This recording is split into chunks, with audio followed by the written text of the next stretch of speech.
وجهة نظر يبدو أنها لا تقلق القوميين الكتلان، فاستقلالهم أهم من الرياضة، والليغا الإسبانية قد تفقد طعمها إن هي تخلت عن البارسا.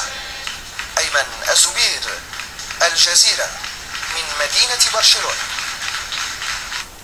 وللحديث أكثر عن الأجواء السياسية الداعية للانفصال الكتالوني معنا عبر الأقمار الاصطناعية من برشلونة أنجيل كولوم، وهو عضو في اللجنة التنفيذية لحزب اللقاء والاتحاد الحاكم في كتالونيا. سيد كولوم، أهلا بك معنا في هذه الحلقة. اليوم قال وزير الخارجية الإسباني أن مطالب الاستقلال والمشاهد التي جاءت في مباراة الكلاسيكو على المدرجات والشعارات التي رفعت تؤثر سلبيا على صورة إسبانيا في الخارج، ما ردكم على ذلك؟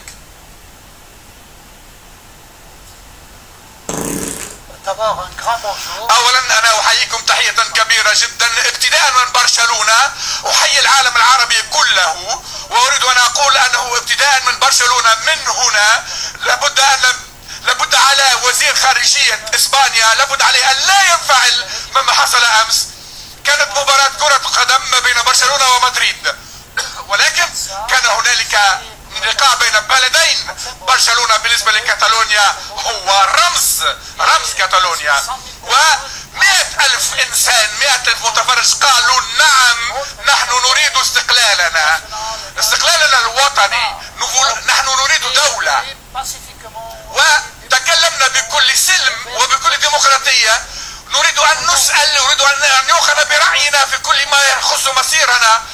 كتالونيا تتكلم، كتالونيا تعبر، وكتالونيا تقول أنها تحتاج إلى دولة بطريقة سلمية تماما وديمقراطية تماما. نعم، لكن سيد كولوم، هناك من يرى أنه يتم استغلال شعبية فريق برشلونة لتحقيق مكاسب سياسية، وهناك من جماهير برشلونة أيضا من قد عبر عن استيائه من الاستخدام السياسي لفريقهم.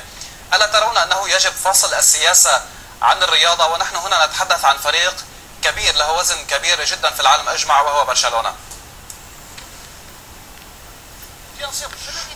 طبعا انا قلت لك هذا الكلام. امس كانت كرة قدم فقط، والجميع في كاتالونيا هنا وفي العالم العربي وفي العالم كله تقريبا 500 مليون انسان شاهدوا هذه المباراة ورأوا مباراة كبيرة، ورأوا ايضا فرصة ممتازة جدا. في النهاية كان متعادلا على مستوى الرياضة 2-2، وهذا يمثل الاثنين لاعبا جيدا. ولكن عندما نفصل الكرة عن السياسة، نحن لا نريد أن نمزج الكرة بالسياسة، ولكن هذا أمر لا يمكن التخلي عنه أبدا. كاتالونيا تعيش بعض الغليان، والناس فدوا، ناس ملوا من القوة المدريدية، وملوا من الضغط المدريدي، وملوا الوصاية المدريدية على برشلونة، فعبروا بطريقة إنسانية، بطريقة عفوية في ملعب كرة قدم، وبطريقة هودية، بطريقة هادئة. ولكن نحن لا نريد أن نخلط الكرة بالرياضة، الكرة عفوا بالسياسة. هذا بلد يتكلم، هذا بلد يعبر، كتالونيا. هو بطبيعة الحال يعني من صالح الرياضة أن تبقى بعيدة عن السياسة، لكن في السابق جميع الإدارات فضلت النأي ببرشلونة عن هذا الأمر، وهذا ما لم يكن موجودا في المباراة الأخيرة.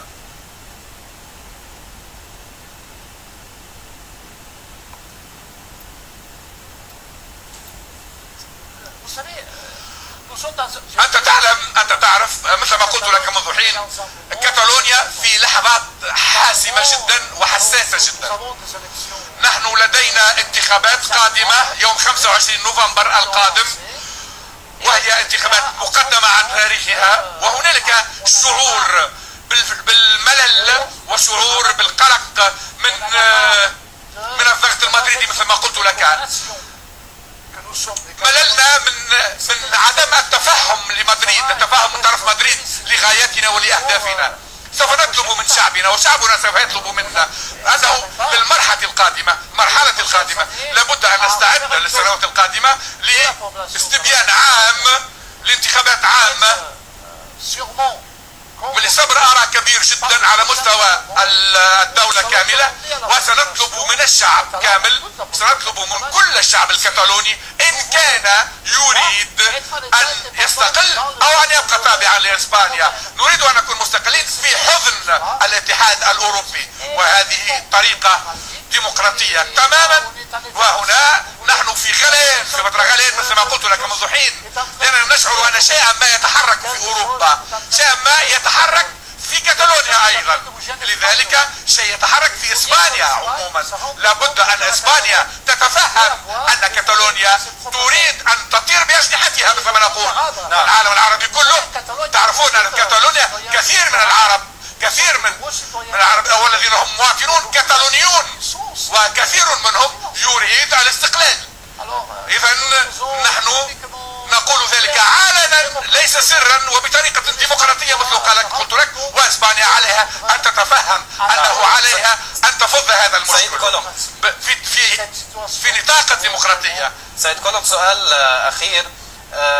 يعني نحن نعلم ان الاقليم يتمتع باستقلال على اكثر من صعيد، لكن لنفترض ان الانفصال تحقق لكتالونيا، ماذا عن فريق برشلونة؟ هل سيظل يشارك في بطولة الدوري الإسباني؟ ما هي تصوراتكم؟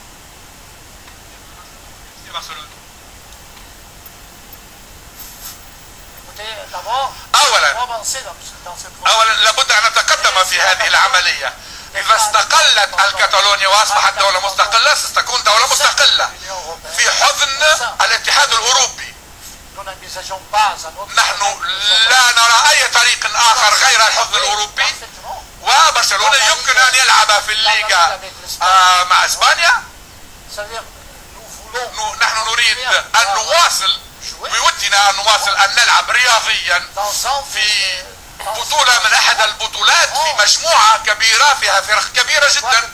أعتقد أن كل الدول ترغب في أن يكون برشلونة ينضم إليها، ولكن الجميع سيخسر مباراة برشلونة مدريد. نحن نريد أن نواصل اللعب في الليغا الإسبانية ونحن مستقلون، هذا لا يعني الانفصال التام. شكرا لك السيد أنجل كولوم، العضو في اللجنة التنفيذية لحزب اللقاء والاتحاد الحاكم في كاتالونيا. أريد أن أضيف شيئا لو سمحت. تفضل سريعا لو سمحت.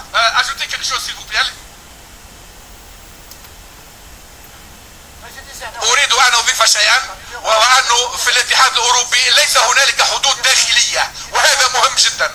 وفي نهاية الأمر التغيير الذي نريده هو أولا أن تكون لنا بنيات تحتية دولية ولكن داخل الاتحاد الأوروبي. بالنسبة لكرة القدم وللرياضة عموما، وربما لما لا نلعب في الليغا الإسبانية؟ لما لا تكون لنا منتخب خاص بنا، منتخب كتالوني؟ المهم هو أن الرياضة تعيش وكرة القدم تعيش وتبقى على جانب، ولكن السياسة على حدة، ونحن نريد حريتنا. نعم، شكرا لك أنجل كولوم، العضو في اللجنة التنفيذية لحزب اللقاء والاتحاد الحاكم في كاتالونيا، كنت معنا مباشرة عبر الأقمار الصناعية. إلى كل العالم العربي. إذا مشاهدينا الكرام، أسبوع مميز بكل المقاييس عاشته الملاعب الأوروبية التي شهدت أكثر من قمة كروية كبيرة. كلاسيكو إسبانيا تحدثنا عنه وانتهى كما بات معلوما بالتعادل. في كلاسيكو فرنسا بين باريس سان جيرمان ومارسيليا كانت الحكاية نفسها، التعادل بهدفين لكلا الفريقين مع تناوب لاعبين على تسجيل الأهداف. وحده ديربي الغضب